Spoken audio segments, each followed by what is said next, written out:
homenaxeada das letras galegas, unha historia de valentía, radio e moita maxia. Unha voz nas ondas. Begoña naceu en Vigo e dende moi nena adoraba contar o que pasaba do mundo. Foi unha xornalista moi querida na radio galega.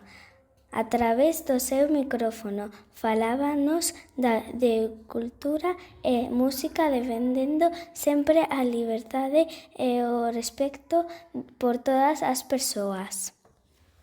Escritora de lendas, Begoña escribiu libros maravillosos como Morgana en Esmelle. Nelas as mulleres das lendas son as verdadeiras protagonistas.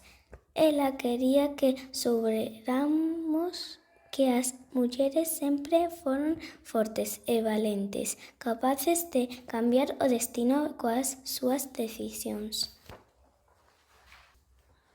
O seu gran legado. Begoña deixounos ensinanzas que debemos gardar no corazón.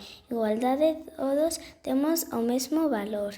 A nosa lingua, orgullosa de falar e escribir en galego. Celebremos as súas palabras.